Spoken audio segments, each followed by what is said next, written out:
buenas tardes, estimados televidentes y radioyentes. Más de un centenar de opiniones y preguntas de nuestro pueblo hemos recibido en estas jornadas y especialmente en las últimas 24 horas, y a una parte de ellas pues pretendemos abordar, responder hoy en nuestra mesa redonda, en esta parte final de la mesa redonda: modificaciones en la competencia de los tribunales y otras medidas relativas al proceso penal, en la que, como en la edición de ayer, me estará acompañando el compañero Rafael Pino Becker, vicefiscal general de la República, el compañero Oscar Manuel Silvera Martínez, vicepresidente del Tribunal Supremo Popular, y el coronel Félix Alberto Llanes López, segundo jefe de la Dirección General de Investigación Criminal y Operaciones del Ministerio del Interior. También esta tarde se incorpora con nosotros la colega Ixa Evia, vicepresidenta primera de la Unión de Periodistas de Cuba, quien, como es habitual, sigue sus opiniones a través de la internet. Doy la bienvenida en el estudio al presidente del Tribunal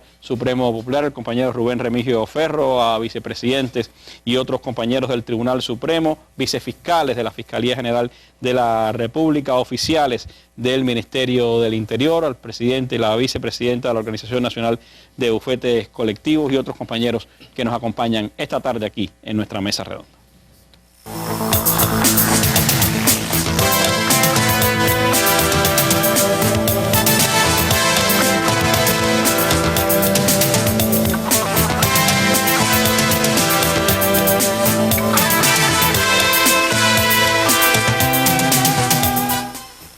En nuestra mesa de ayer se dieron importantes elementos sobre lo que contiene el decreto ley 310 del Consejo de Estado, modificativo del Código Penal y de la Ley de Procedimiento Penal, que entre otras cosas establece las competencias, nuevas competencias para los tribunales, y también hablamos sobre el decreto 313 del Consejo de Ministros, que es relativo a los procedimientos que se deben seguir con los bienes muebles ocupados en procesos penales y confiscatorios administrativos. De estos dos documentos pues les hablamos con amplitud en el día de ayer, y por supuesto a partir de esta explicación se han generado interrogantes de ustedes, opiniones de nuestro pueblo, que intentaremos, pues, a las más comunes, a las que más se repitieron, darle respuesta hoy en nuestro programa. Les propongo comenzar escuchando algunas de las llamadas telefónicas que recibimos durante la hora de programa de ayer y que tenían que ver precisamente con este tema que analizamos en la mesa redonda.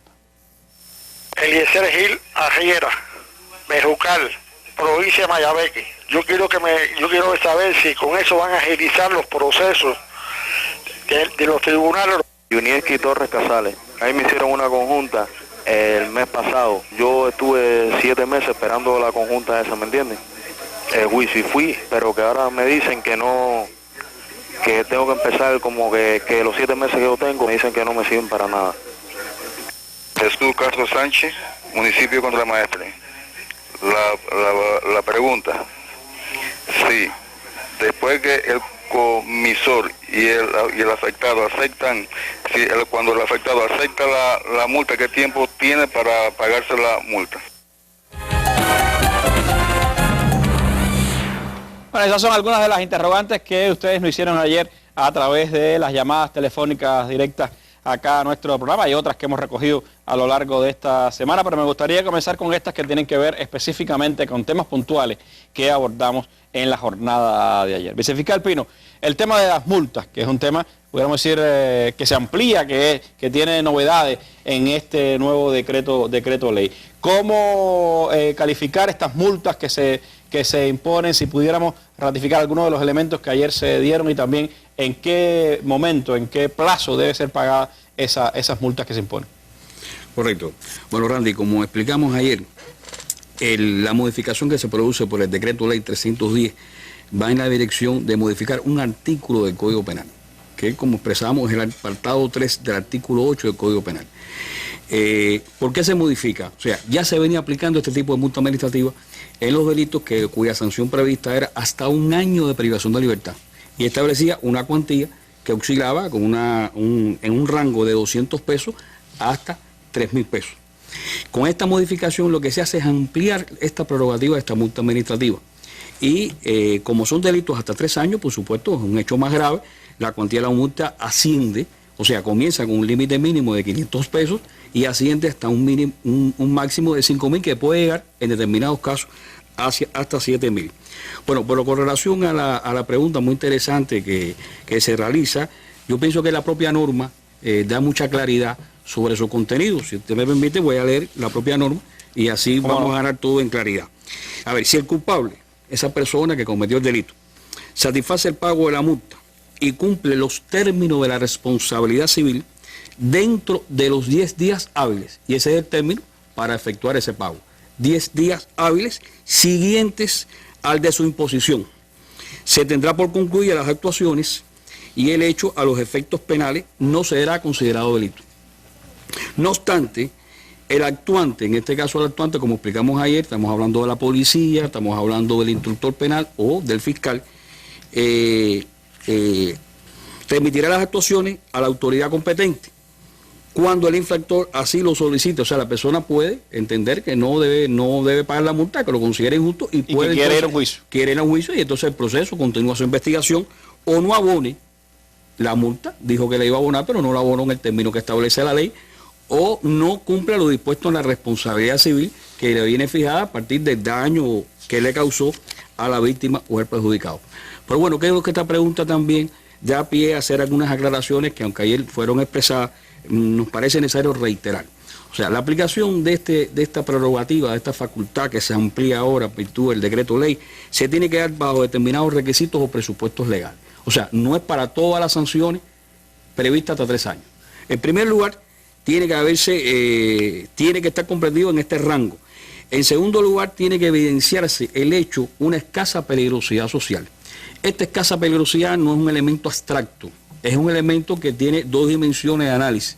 Una es las condiciones personales del comisor, o sea, no puede ser una persona mala conducta social, una persona con antecedentes penales, o que el hecho no haya tenido características o consecuencias de carácter grave. Estos requisitos son importantes para la aplicación de esta prerrogativa.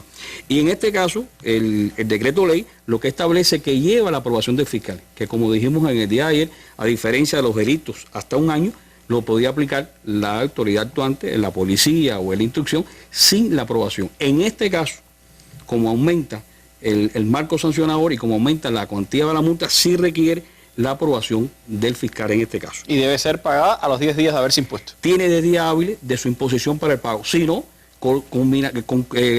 seguirá las actuaciones, las investigaciones y en su día se ventilará al tribunal la responsabilidad de esa persona. Ahora, con relación a estas modificaciones también es importante aclarar otros elementos. Esta prerrogativa, o sea, hasta 1 año ya se vienen aplicando anteriormente. Aquí lo que se trata es aumentar esta prerrogativa. Y realmente ha sido un instrumento eficaz y así ha sido considerado por la policía un instrumento eficaz que permite, primero, que no haya impunidad y en segundo, que resarcía a la víctima por el daño que se causó. En este caso se habla también, una de las preguntas, Oscar, de los televidentes, era sobre la rapidez del proceso y las conjuntas, que en definitiva también es parte de este tema de la rapidez del proceso. ¿Cuánto puede ayudar estas disposiciones adoptadas en el decreto ley 313 a agilizar el proceso judicial y en este caso en las conjuntas, qué influencia puede tener? Buenas noches, Randy, a todas las personas que están atentas al programa, que nos escuchan. Es importante insistir, en primer lugar, agradecer las preguntas y las inquietudes que han manifestado los compañeros, las compañeras que se han comunicado con el programa, con nosotros. Un objetivo esencial de la modificación del decreto ley 310 tiene que ver con lograr mayor agilidad en la tramitación de los procesos judiciales. Ese sería la piedra angular de la transformación legislativa, de la modificación legislativa. Y lo logra de diversas maneras. Una de ellas es eliminando, ayer afirmamos, determinados trámites que se consideraban ya innecesarios para lograr ese propósito. Agilidad como presupuesto de calidad, una justicia rápida, pronta, también como elemento de efectividad de la decisión judicial. En esto están presentes, por supuesto, las disímiles situaciones, incidentes que se producen durante la ejecución durante el cumplimiento de una sanción penal, entre las que se encuentra, existen varias instituciones del derecho penal, entre las que se encuentra la formación de la sanción conjunta, que es una institución que es resultado también del principio humanista de la legislación penal cubana, porque beneficia en todo momento a la persona que extingue la sanción. Evita una acumulación matemática de penas y por tanto los términos para la obtención de determinados derechos o beneficios penitenciarios, beneficios de excarcelación anticipada, tienen una sola vía, una sola forma de análisis, de cumplimiento en sí de la sanción. ¿De qué se trata? En esencia el decreto ley modifica que con independencia del tribunal que haya sancionado a la persona, el órgano jurisdiccional del territorio donde él se encuentra cumpliendo la pena, ya sea en condiciones de internamiento o en condiciones de libertad, dispone la sanción conjunta. Por tanto, más allá de determinadas insuficiencias que pudieron tener en el desempeño, en la agilidad, que no podemos negar que existen, que se pueden producir en el sistema de tribunales, esta modificación evitaría en principio esa preocupación que manifestó la persona que trasladó su preocupación. Se trata de eso esencialmente, de que con una comunicación fluida entre las instituciones penitenciarias, las autoridades penitenciarias y el tribunal de la demarcación territorial donde se encuentran esas instalaciones penitenciarias, por supuesto se logra economizar, ahorrar de alguna forma tramitación y tiempo en la solución de los asuntos. Se trataría de eso esencialmente. Gracias, Oscar. Para informar. La ley del sistema tributario prevé 19 impuestos. Bueno, de los 19 impuestos se aplican en el año 2013 12 impuestos. Para analizar aciertos y deficiencias. Este producto el año pasado sí tuvo inestabilidad de la presencia en el mercado. Para que su opinión se escuche. Eduardo Lescano está preocupada por el hecho de la superación de los profesores. Lilian Pérez Fonseca. Para responder a sus preguntas. Tenemos muchos problemas con el agua. Muchas veces no se da el mantenimiento y se corre para no afectar el servicio. Mesas redondas de temas nacionales.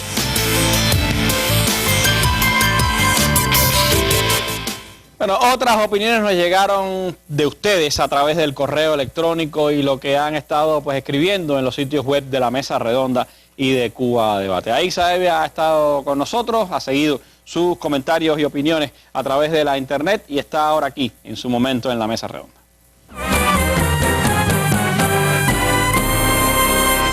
Sí, gracias. Buenas noches. Bueno, vamos a ver tanto en el sitio de internet de la Mesa Redonda, que ahí tienen la portada, como también en el sitio de Cuba Debate, a través del cual se están comunicando las personas, emiten sus comentarios, hacen sus preguntas. Vamos a ver algunas de las opiniones de las personas. Por ejemplo, IHL, recuerden que las personas se identifican como quieren. Dice, deben aclarar sobre los penalizados por estos delitos de menores de 3 años. Si la ley penal, aunque no es retroactiva, puede favorecer al reo, dice IHL. Sincera, así se denomina esa persona. No pude ver la Mesa Redonda anoche, pero me parece alentador estas modificaciones al Código Penal cubano, aunque me surge la duda y me pregunto, ¿es a partir de ahora que se implantó la ley? Es decir, ¿los sancionados anteriormente a esta fecha no tienen derecho a recibir estos beneficios? Dice preguntona, disculpen mi ignorancia penal, pero no entendí el contenido del artículo. ¿Esa modificación significa que pueden condenar a alguien sin realizarse juicio? Alguien, por favor, que me explique. Y sigue diciendo, me alegro que estén modificando las leyes del Código Penal. Deberían incluir el pago de multas por delitos menores que atentan contra la ornamentación de la ciudad, conflictos entre vecinos, el acoso sexual, entre muchos otros delitos menores que, como no se condenan, se han convertido en habituales para el cubano común. Otra inquietud.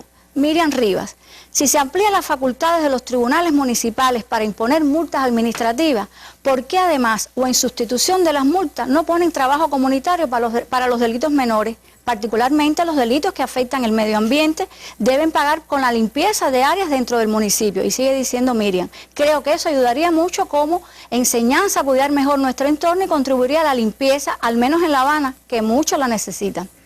Otra persona, Héctor Pérez Fiallo, dice, quisiera que se tratara en la Mesa Redonda el tema de la seguridad en los tribunales municipales, pues al aumentar la competencia de estos, la gravedad de los delitos que se dirimen en ellos es mayor y hasta el momento, de manera general, la seguridad en los tribunales municipales ha sido mínima, manteniendo casi siempre a un agente del orden público para garantizar la disciplina en los procesos y esto ahora puede verse afectado con este cambio. Otra persona, Pepe, dice, esto está muy bien, hablando de la mesa, ¿no? y los cambios, pero hay que ser severo con la criminalidad, pues nadie está autorizado a asesinar a otra persona y hay que ponerle el ojo a la ciudad de Manzanillo. Necesitamos mano dura con la delincuencia que afecta tanto a la sociedad y hace sentir mal al pueblo trabajador y honrado. Pido a los fiscales ser duros y no tener impunidad ante los delitos. Y termina Pepe, en la mesa redonda se debe dejar claro que no puede haber flexibilidad con lo mal hecho. Es una realidad que nuestro sistema social quiere modificar muchas cosas en beneficio del pueblo, pero cuidado, en la ciudad de Manzanillo necesitamos ver más a la policía de orden público en la calle, no solo en la Martí, sino en los alrededores del parque en hora de la madrugada. Hasta aquí, Randy, un grupo de comentarios de la población que se han comunicado a través de Cuba Debate y el sitio de la Mesa Redonda. Bueno, son algunas de las opiniones que han llegado, otras las tendremos más adelante en este espacio. Les propongo también escuchar otras de las llamadas telefónicas que recibimos ayer. Carlos Manuel es mi nombre, soy de la Lisa y quería preguntar por qué razón, si la Administración de Justicia, por lo que exponen, tiene que estar más cerca del pueblo y del lugar donde ocurren los hechos, al municipio de la Lisa lo dejan sin tribunal. El tribunal de la Lisa se está mudando ahora mismo para Marianao. María Pérez, la pregunta es de que si los sancionados ya en el tribunal de hace un mes, pero todavía no ha llegado la notificación, que si se adjudican a esta modificación. Yo de Andino Lago de Guanabacoa. Lo que quiero saber es si las personas que fueron ya sancionadas en este año por una causa como es que fue de venta de casa, que le echaron 2 años de condicional, de trabajo a la casa, puede entrar ya también en la reclamación de que le puedan poner la multa. Bueno, son varios los temas que están en estas opiniones que leía Isa, en estas llamadas telefónicas, y les propongo pues tratar de abordarlos con nuestros panelistas. Oscar, se habla del tema de la organización de los tribunales, de su seguridad, se ha hablado del caso específico de la Lisa. ¿Qué elementos podemos informarles a nuestros televidentes y radiovidentes? Consideramos, Randy, que es muy importante esta pregunta, en el sentido siguiente. La ley 82, ley orgánica del sistema de tribunales, establece que la organización, las estructuras judiciales se organizan pensando en primer lugar en las necesidades del servicio judicial. Un servicio judicial que depende por un lado de los requerimientos de la población en primer orden y también de las posibilidades reales, objetivas, de que en determinado momento el órgano, la sede del tribunal pueda asumir con efectividad la realización de los procesos, sobre todo el tema de los actos judiciales, con todas las garantías, toda la publicidad, todas las posibilidades de acceso, como ayer afirmamos, de la población a este tipo de actos. Cualquier variación, como ha decidido el Consejo de Gobierno del Tribunal Supremo, de estas estructuras, atendiendo a la demarcación territorial, a la división política administrativa, tendría también entonces como elemento fundamental la calidad de la administración de justicia. Por tanto, es así, como se ha dicho, el Consejo de Gobierno recientemente y atendiendo a los requerimientos de esta transformación, de esta modificación legislativa, ha aprobado en algunos territorios con el resultado de las relaciones de coordinación de las diversas instituciones que intervienen en el sistema de justicia penal, dígase el Ministerio del Interior, la Fiscalía, la Organización Nacional de Bufetes Colectivos, determinadas transformaciones que permiten, por un lado, una mayor posibilidad de especialización de los jueces, también requisito de calidad de la Administración de Justicia, pero también téngase en cuenta que existe esa posibilidad en territorios que son colindantes, es decir, una adecuada cercanía territorial, física, real, y también hemos tenido en cuenta determinados flujos de la población que no le provoque mayores afectaciones a las personas. En el caso de La Habana es conocido también que las divisiones entre los municipios son cortas en determinados casos, en otras las distancias son mayores, pero eso se ha cuidado, se ha tenido en cuenta fundamentalmente. Pero ninguna de estas transformaciones estructurales no pasará, estamos seguros de eso, que provoque afectaciones adicionales a la población. Es decir, las personas acudirán a dirimir sus conflictos, a conocer el resultado de los procesos judiciales sobre los que tienen interés en cualquier tipo de variante, a una estructura judicial con jueces más preparados, con personas más capacitadas para impartir una justicia de calidad. Y ese, en definitiva, debe ser el presupuesto esencial de cualquier transformación de las estructuras judiciales. Eso que ocurre en La Lisa no es privativo de ese municipio, ocurre en otros municipios del país por estas mismas recientemente, situaciones similares, bueno, tenemos en algunos territorios de la provincia de Artemisa, en Mayabeque, en Matanza, en Granma, en la ciudad de Bayamo, las posibilidades en La Habana no solamente ocurre en La Lisa, también se han buscado, te decía, criterios de especialización en el tema del conocimiento de determinados delitos económicos, delitos asociados a la corrupción administrativa, también delitos vinculados con la seguridad del tránsito de la instancia municipal, y eso no es además una decisión como resultado solo del decreto 310, en el caso de La Habana, ha venido desde inicios del año 2010 en una necesaria transformación para buscar esos criterios de efectividad. Es cierto, Randy, que en determinados momentos el mejoramiento del desempeño de nuestras estructuras depende de necesarias transformaciones en su estructura para buscar esos elementos de criterio. Termino con la idea de que, insisto, es el resultado de esas relaciones de coordinación. Tanto la Fiscalía, el Consejo de Gobierno, el Ministerio del Interior han aprobado disposiciones que regulan esas relaciones de trabajo. En el caso de los abogados, que no exista conflictos para la celebración de juicios, también para asegurar algo que es importante hoy en la Administración de Justicia, que es la puntualidad, la celeridad de los actos judiciales, de los juicios, que también sabemos que es un elemento que en ocasiones, con razón, preocupa a nuestra población. Hay algunas opiniones que han hablado de ese tema y creo que es importante también que acá se diga. Hay un elemento, Yanes, que tiene mucho que ver también con la actuación del Ministerio del Interior, y es la seguridad de estos tribunales municipales que ahora asumen nuevas funciones. ¿Qué indicaciones se han dado al respecto? ¿Cómo el Ministerio del Interior colaborará en esa seguridad de los tribunales? Sí, Randy, buenas noches. Bueno, ayer expliqué algunas de las acciones concebidas por el Ministerio del Interior para asegurar el cumplimiento de lo establecido en el decreto ley 310. Hice mención de las relaciones de cooperación que están establecidas entre la institución y las instancias de los tribunales para, en los casos en que necesiten la utilización de las estaciones de policía como depósitos de retención de aquellos acusados que están recluidos en centros penitenciarios y tengan que acudir a esas instancias y no existan las condiciones necesarias, las utilice. Lógicamente, están concebidas otras acciones en función del aseguramiento de estos locales, como siempre se ha hecho, o sea, no es una cosa nueva. Ahora se ratifican esas acciones de cooperación. Nuestros tribunales no se caracterizan por actos de desórdenes y de agresiones. O sea, no han necesitado nunca la presencia permanente de efectivos del Ministerio del Interior, excepto en aquellos casos lógicos que acuden acusados que están recluidos en centros penitenciarios y van acompañados por compañeros de la Dirección de Establecimientos Penitenciarios como custodios. Lógicamente, si existieran juicios, como se ha hecho normalmente, que requieran, a partir de la complejidad del juicio, de la connotación social que ha tenido, de la participación de grandes cantidades de acusados o de personas, de las características personales de los acusados, que requerían de la presencia de fuerzas de orden público o de otras fuerzas del Ministerio del Interior, existen las coordinaciones necesarias para asegurar la presencia de nuestros compañeros ahí y que se desarrollen estos actos de manera normal. Siempre dependerá esta cooperación de los requerimientos de las instancias de los tribunales, a partir de lo que necesitan y de lo que demande el momento concreto a partir de la evaluación cada uno. O sea que están realizadas las coordinaciones entre nuestras instituciones, policía, otros órganos, para que se desarrollen de manera normal los actos de juicio oral a partir de sus requerimientos. Gracias, Yanes.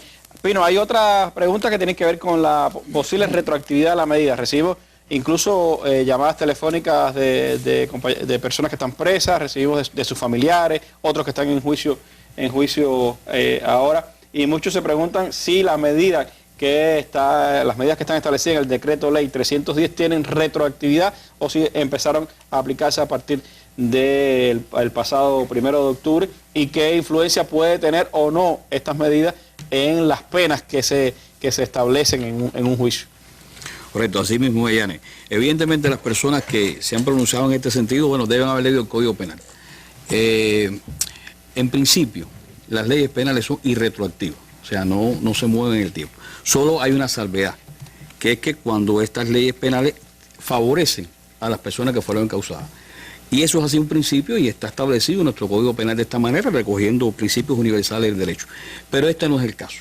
O sea, las modificaciones que se han realizado por el decreto 310 no modifican las sanciones ni los delitos, sino establecen las competencias de los tribunales municipales, las incrementan hasta 8 años, bueno, el apartado 3 que hemos comentado, el artículo 8, y otros aspectos que tienen que ver con el funcionamiento del sistema de justicia, pero no entran en cambios de tipo esenciales, ni en delitos, ni en las sanciones. Estos son aspectos que tendrán que ser objeto de materia de una reforma más amplia o un nuevo Código Penal, que no es el caso. Aquí se han modificado aspectos del Código Penal y aspectos de la Ley de Procedimiento Penal. Por ende, estas personas, aunque llevan razón desde el punto de vista teórico, doctrinal del derecho, no tendría ninguna aplicación este decreto ley en cuanto al impacto que puedan tener con las sanciones de las personas que están cumpliendo en este momento.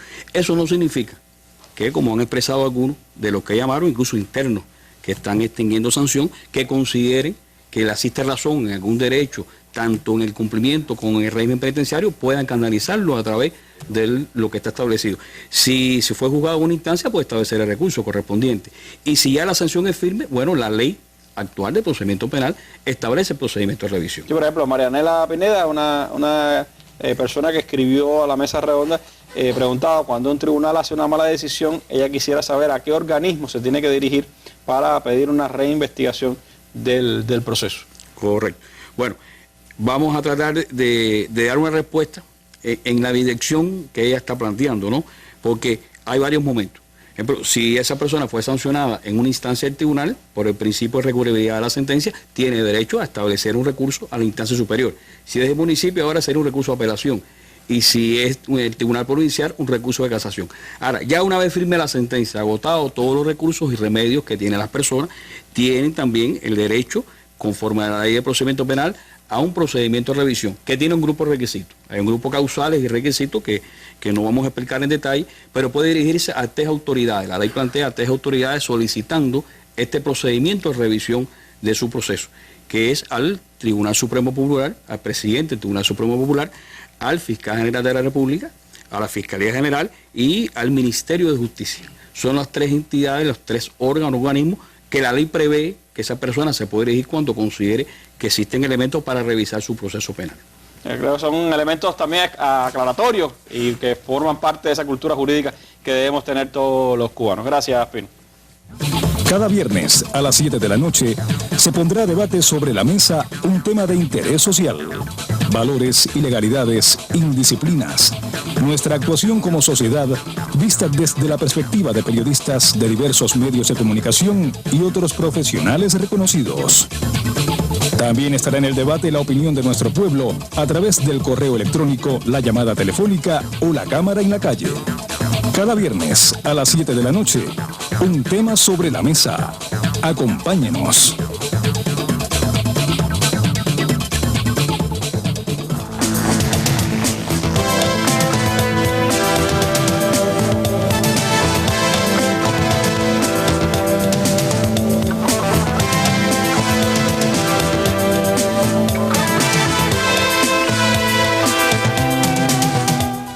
Bueno, como señalábamos en el principio, son más de un centenar las opiniones que hemos recibido de ustedes por las diversas vías para esta mesa redonda. Algunas tienen que ver con la materia precisamente que se trató en el día de ayer. Otros tratan temas más específicos o más amplios del derecho, de los procedimientos penales, del Código Penal del país y por supuesto que son materia de información para nuestros panelistas, para sus instituciones, pero no serán hoy el centro de nuestra atención. Trataremos de concentrarnos en los temas que tienen que ver con los asuntos que abordamos en la mesa redonda de ayer. Ayer, como explicábamos, uno de los temas que se abordó fue el decreto 313, es un decreto del Consejo de Ministros que es relativo a los procedimientos que se deben seguir con los bienes muebles ocupados en los procesos penales y confiscatorios administrativos. Sin duda una medida importante que ha adoptado el país y que ordena estos procedimientos, pero sobre ello hay algunas opiniones que hemos recibido. Por ejemplo, Leticia Rodríguez de Habana del Este Dice, bueno, primero que todo deseo felicitar al colectivo de la Mesa Redonda por tocar los temas que realmente el pueblo necesita esclarecer, y pregunta, los artículos que fueron ocupados en el año 2011 o 2012, donde aún el tribunal no se ha pronunciado, ¿se acogen a este decreto? En el caso que haya artículos que sean devueltos y porque el tribunal determine que deben serlo o tengan algún tipo de problema, pregunta si estos artículos son electrodomésticos, ¿la indemnización es en CUP o en CUC?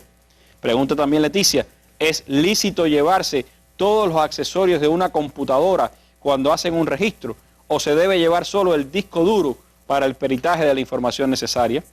Los artículos que son procesados no pueden ser utilizados hasta que el tribunal no se pronuncie, pregunta también Leticia.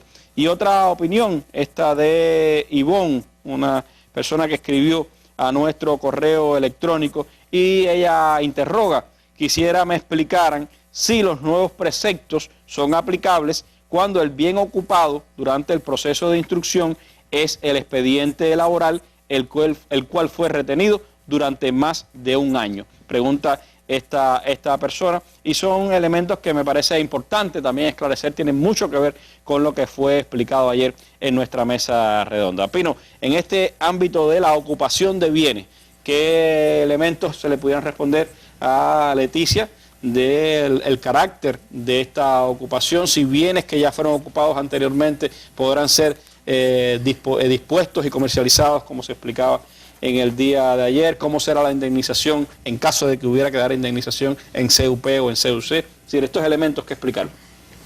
Correcto, Randy. Realmente una pregunta interesante, y además un derecho legítimo esclarecerse sobre las nuevas normas que se promulgan.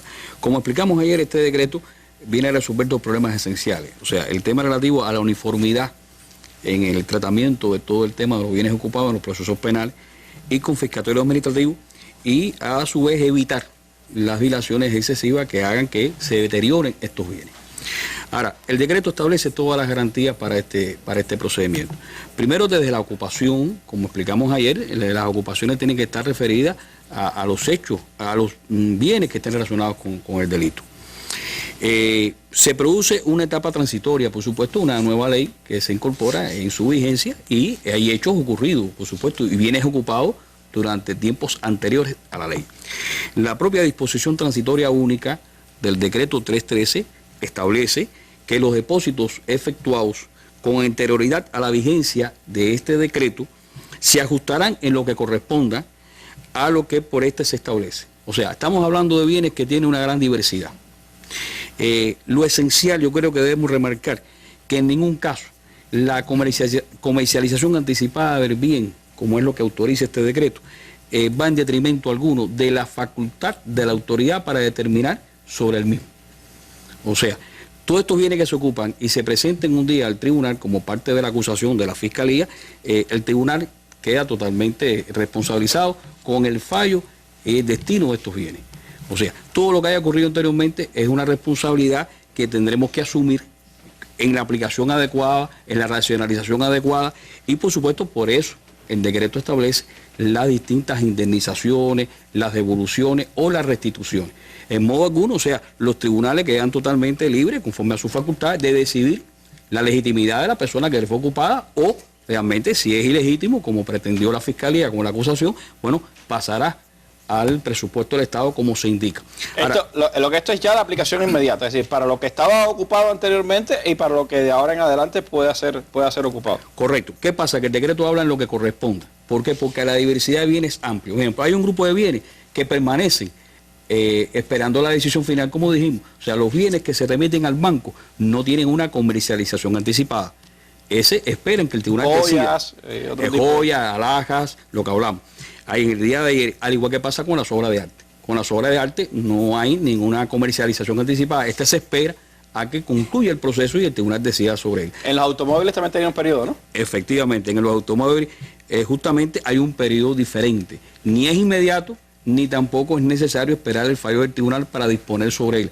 El decreto establece 6 meses para su comercialización. O sea, permanecen en depósito, que es el tiempo que se evaluó ayer, que lo planteamos por especialistas, para mantener su conservación, para mantener sus elementos de cualidad.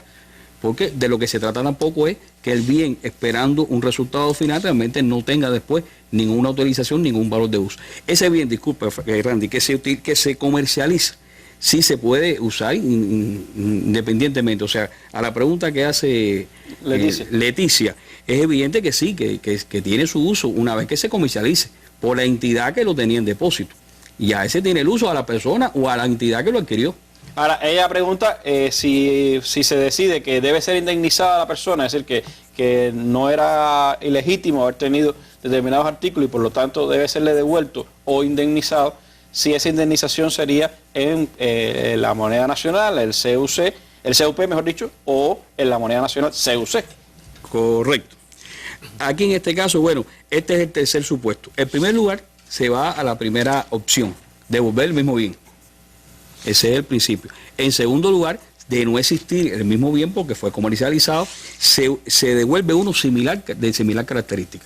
Hay muchos bienes, son estandarizados, los televisores, refrigeradores, etcétera. Eso existe una estandarización y por ende no creo que sea de mucha dificultad para las entidades que tienen en depósitos bienes dar uno similar. Y entonces en la tercera opción, cuando no fue posible ni devolver el mismo bien o restituir uno similar, se va a la indemnización. Como planteamos el día de ayer, los organismos establecieron un grupo de regulaciones complementarias para el cumplimiento de lo que el decreto dispone. Y así tenemos la resolución número 15, el artículo 15, perdón, de la resolución 83 de este año de la ministra de Finanzas y Precios, que establece que la indemnización financiera se realiza en pesos cubanos, o sea, en CUP. Esa es la definición sobre este tema. Hay dos elementos que tienen que ver un poco con la ocupación y la instrucción, Yane. Uno es el tema de las computadoras, donde se pregunta por Leticia si hay que ocupar la computadora completamente o solo el disco duro de la computadora para el peritaje, y está la interrogante de Ivonne sobre el tema de qué tiempo pudiera estar en el proceso de instrucción la ocupación, por ejemplo, de un documento como es el expediente laboral. Sí, Randy. Ayer cuando yo expliqué el modelo de actuación de la fuerza del Ministerio del Interior con respecto a bienes ocupados, hice mucho énfasis en un término: racionalidad. O sea, racionalidad implica que debemos ocupar solo aquello que tenga relación con el hecho o el proceso penal que estemos tramitando, que tenga relación directa con el delito que estemos investigando. Puede ser como instrumento, puede ser como un producto del delito o puede ser también como prueba material. O sea, depende de en qué categoría se halla el bien que vayamos a ocupar para darle su destino.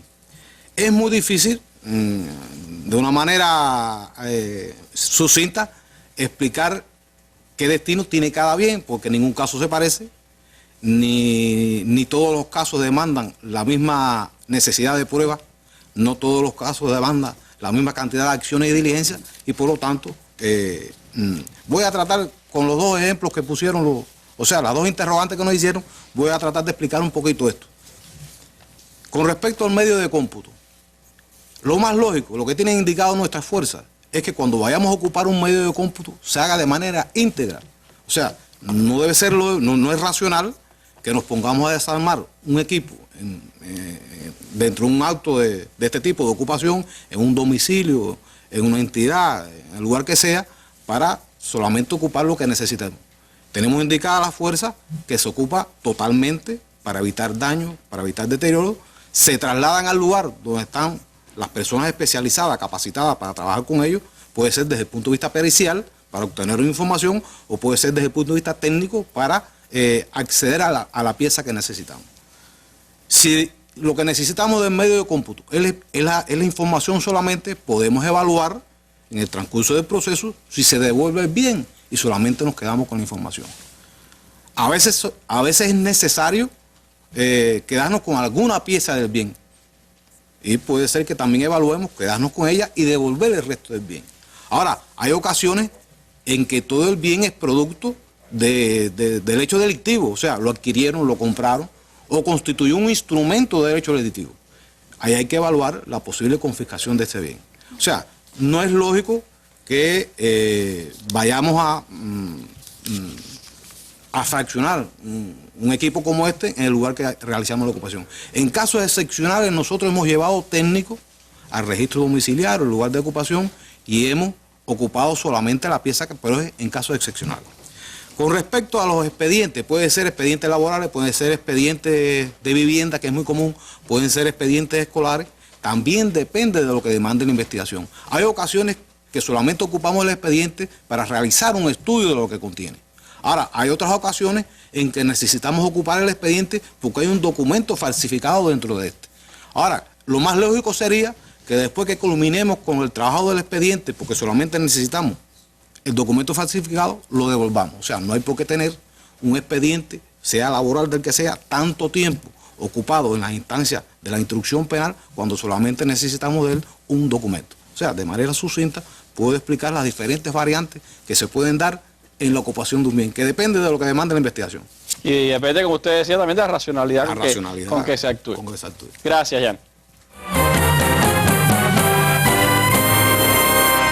Bueno, más opiniones de ustedes pues nos llegaron a través del correo electrónico. Ahí se adelantaba algunas que tienen que ver con la percepción de si se es severo o no con la aplicación de la justicia. Hay varias que ustedes nos han enviado que tienen que ver también con las indisciplinas sociales y el tratamiento a las indisciplinas sociales. Es una batalla en la que está todo nuestro pueblo, todas nuestras instituciones, pero que van más allá de la aplicación de este decreto ley y decreto que fueron explicados en la jornada de ayer. De todas formas, les propongo escuchar otra de las opiniones que ustedes nos remitieron a través de nuestros sitios en internet. Aixa Evia está de nuevo aquí en la mesa redonda.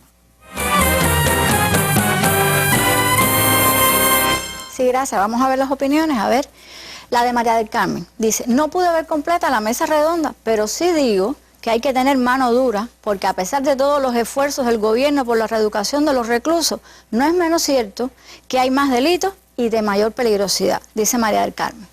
Joker dice, me parece que la privación de libertad tiene que ser para los verdaderos delincuentes, los que roban, asesinan, estafan, violan, etc.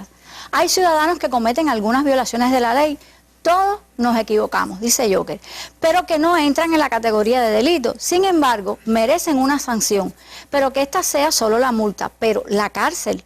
La cárcel es para el verdadero bandido y no para el ciudadano honrado que cometió el error de equivocarse. Dice en este caso Luis Felipe, excelente decisión para continuar dando pasos agigantados en cuanto a los cambios en el Código Penal. Eso contribuye cada vez más a la tranquilidad de nuestro pueblo. Muchos ciudadanos cometen errores y se incorporan a la sociedad nuevamente como corresponde y han esperado por estos cambios. Y dice Charlie, y con eso finalizo las opiniones, a mí realmente me preocupa lo mismo que le preocupa al 99% de los cubanos, y es el problema de las indisciplinas sociales a lo largo y ancho de todo el país, y la inmovilidad y la dejadez que hay con este asunto. Mi pregunta es, ¿se van a recrudecer las leyes? ¿Se van a aplicar las que ya existen? ¿Se le dará seguimiento al asunto? Hasta aquí, Randy, como ves, preocupación por la indisciplina social. Bueno, son preguntas de las que ustedes nos han hecho, opiniones que nos han llegado también a través del correo electrónico, de nuestro número telefónico en la oficina de la Mesa Redonda. Nos han llegado varias de sus opiniones que tienen que ver precisamente con este sentido, por un lado, que muchos piden de ser justos, de poder pues equilibrar las sanciones, y otros que plantean que hay que ser exigentes con la justicia, que hay que ser más fuertes en la aplicación de la justicia, y creo que esa es, pues por supuesto, la gran interrogante y la gran balanza en la que todos los días están nuestras instituciones para impartir la justicia. En el caso de la actuación del Ministerio del Interior, Llanes, ¿qué implica estas decisiones adoptadas por el país del decreto ley 310, del decreto 313, cómo combinar eso con la exigencia que tiene nuestra población hacia las fuerzas del Ministerio del Interior en su actuación para que no ocurran hechos de violencia, para que no ocurran indisciplina social? Sí. Bueno, ayer abundamos bastante en un término que para nosotros es vital como política de trabajo, y es referido al tratamiento diferenciado con los comisarios de hechos delictivos. O sea, hablamos de la necesidad de individualizar la participación de la gente en un hecho delictivo. No todos pueden ser tratados de la misma manera. Hay que tomar en cuenta la conducta, la trayectoria, las características personales, el medio familiar en que se desenvuelve, la connotación que tuvo el hecho. O sea, nos estamos refiriendo, Randy, cuando en las medidas que se han implementado a hechos de escasa peligrosidad social. O sea, aquellos hechos que por su connotación no han tenido una trascendencia como otros en la sociedad y que por las características de las personas no requieren de una medida severa. Nosotros insistimos mucho ayer en el tema de la calidad de la investigación por parte de las fuerzas especializadas del Ministerio del Interior que llevan los procesos penales. Para nosotros poder determinar qué persona merece una alternativa procesal diferente a una sanción penal, requeriremos de contar con todos los elementos necesarios desde el punto de vista de peligrosidad del hecho, características del individuo, antecedentes policíacos, conducta en el barrio, proyección social, en qué medio se desenvuelve.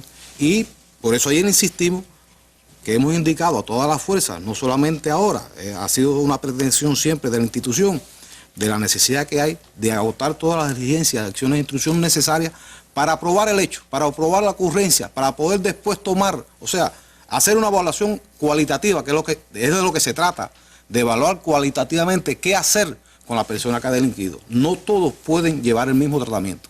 Y coincidimos con el criterio que han dado aquí algunos de los televidentes, que debemos dejar las sanciones más severas para aquellos delitos más connotados, que más impacto tengan en la sociedad y para aquellas personas que tengan una conducta más desajustada. Esa actuación, Yanes, incluye no solo el proceso de instrucción, también hay algunas referencias a la actuación de nuestra fuerza policial. ¿Hay indicaciones también a la fuerza policial en ese tratamiento?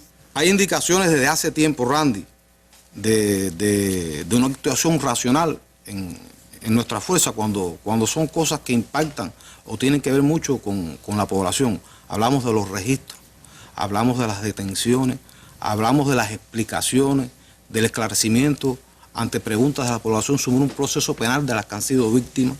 O sea, nosotros partimos del hecho de que lo primero que tenemos que tener en nuestro actuar es el respeto al ciudadano, para el cual servimos. Nosotros somos una institución que le presta un servicio al pueblo. Por lo tanto, tenemos que estar conscientes de que todo lo que hagamos tiene que ser con mucha mesura, con mucha racionalidad, con mucho colegio, sobre todo con mucha participación de los jefes, que son los que más tienen experiencia y están más inmersos en las políticas de trabajo. O sea que nuestras fuerzas, tanto las policiales como las del resto del sistema ministerial, están orientadas al trato diferenciado y racional en su actuación. Para la Fiscalía, Pino, hay algunas opiniones que un poco quizás confunden la decisión, ¿no? Es decir, cuando se habla de sustituir una pena por multas, algunos quizás creen ver que haya una mayor flexibilidad o menos dureza a la hora de aplicar la justicia. ¿Cómo la Fiscalía asume su papel también en ese necesario equilibrio en la aplicación de la justicia? Justamente, creo que la palabra clave aquí es el equilibrio. El fiscal, en cumplimiento del mandato constitucional, ejerce la acción penal pública en representación del Estado. Y por supuesto, el cumplimiento de este mandato constitucional tiene como presupuesto la individualización del caso. O sea, como decía el coronel Yanes, la Fiscalía realiza su trabajo partiendo del resultado de esa investigación, partiendo de qué persona tenemos en esa investigación. Todas las personas no son iguales. Hay personas, como dice aquí, que han cometido un delito por primera vez o un delito que no es tan grave. O sea, merecen un tratamiento diferente. Pero, por supuesto, también la ley prevé, ante los hechos más graves o las personas que tienen reincidencia en su actual que constituye un peligro para la sociedad, también la Fiscalía tendrá que hacer las exigencias correspondientes conforme a lo establecido en el Código, que tiene todo un número de sanciones previstas para estos casos. O sea, somos totalmente coincidentes con las apreciaciones de los televidentes y los que han hecho la llamada de mantener el orden, la disciplina, de mantener la lucha en contra de las ilegalidades y contra el delito, y la Fiscalía General, por supuesto, tiene una responsabilidad en este combate. Pero esa responsabilidad en este combate ha de hacerse conforme estos elementos que estamos planteando, siempre teniendo en cuenta la gravedad del hecho y las condiciones personales de los comisores. Ese es el propósito, en eso nos enfrascamos y en eso han estado las directivas fundamentales del fiscal general para lograr que nuestro trabajo se realice con profesionalidad y acorde con el resultado de la investigación.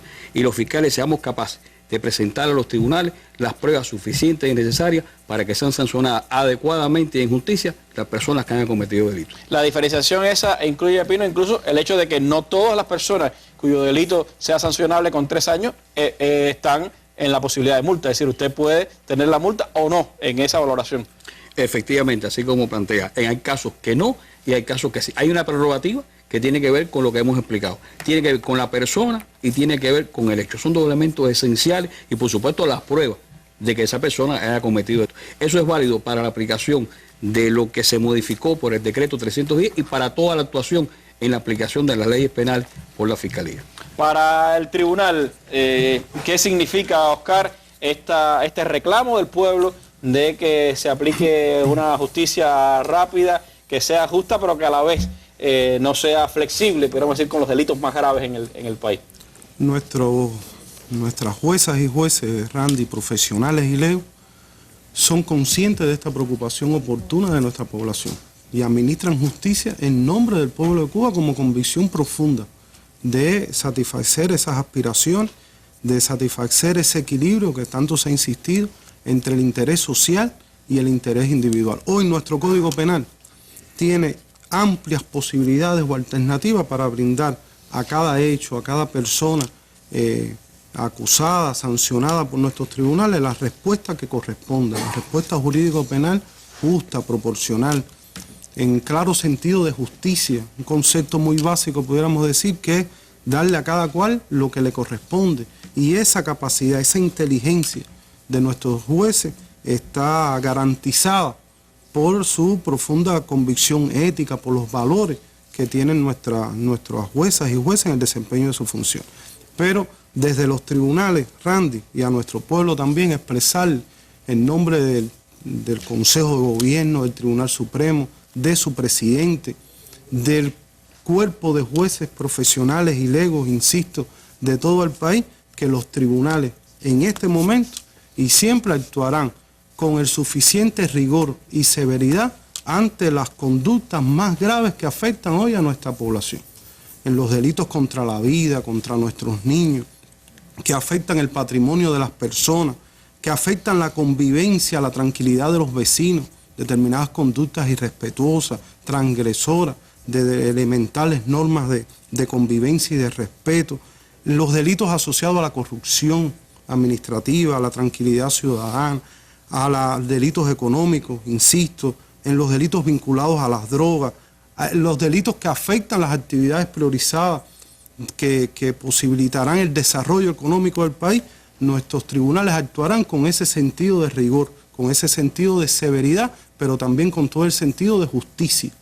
Cualquier atisbo de impunidad o de extremismo en la actuación de los tribunales será contraproducente con la confianza, con la dignidad de las funciones hoy que tiene la sociedad de los jueces y juezas cubanos. Y eso nosotros lo podemos asegurar y transmitirle confianza a nuestra población sobre la actitud recta, correcta de nuestros jueces y juezas en el desempeño de sus funciones judiciales. Ese es el gran reto de la impartición de justicia en nuestra sociedad socialista. Hemos tenido la posibilidad de ampliar detalles de la aplicación ya en nuestro país del decreto ley 310 del Consejo de Estado, que modificó algunos aspectos del Código Penal y la Ley de Procedimiento Penal, entre ellos, como se ha señalado, la competencia de los tribunales, especialmente los tribunales municipales de nuestro país, y también el decreto 313 del Consejo de Ministros, que era relativo a los procedimientos que se deben seguir con los bienes muebles que son ocupados durante los procesos penales y los confiscatorios administrativos. Dos importantes legislaciones que tienen mucho que ver con el ordenamiento de nuestra sociedad, con los pasos que da nuestro país también para cada vez tener una sociedad más institucionalizada, que funcione cada vez con mucho más disciplina, con mucha más exigencia, como se ha dicho, y por supuesto está ese presupuesto que se ha explicado en estos días de hacer cada vez una administración de justicia más ágil, más eficiente, más justa, más equilibrada, que creo que ha sido el sentido que se ha transmitido acá en nuestra mesa redonda. Yo quiero agradecerle mucho a los panelistas que me han acompañado esta tarde, a nuestras autoridades del Ministerio del Interior, del Tribunal Supremo Popular y la Fiscalía General de la República, que han colaborado con nosotros en esta explicación a todo nuestro pueblo, y por supuesto decirles a ustedes que todas estas opiniones están en manos de nuestros compañeros, que serán atendidas muchos de estos casos. Hemos estado conversando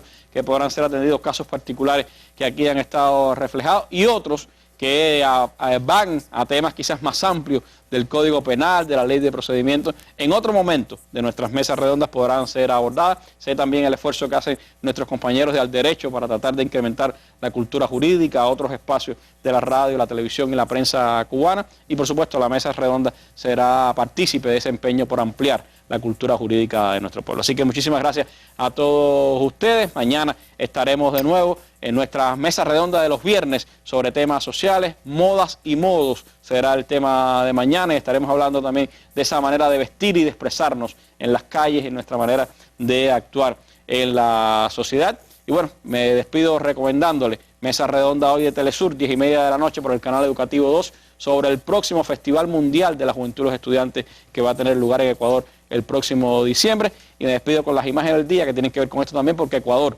será la sede de ese festival y hoy el presidente ecuatoriano Rafael Correa se ha reunido con su homólogo boliviano Evo Morales allá en las alturas de Bolivia. Imágenes del día con las que nos despedimos. Muy buenas noches.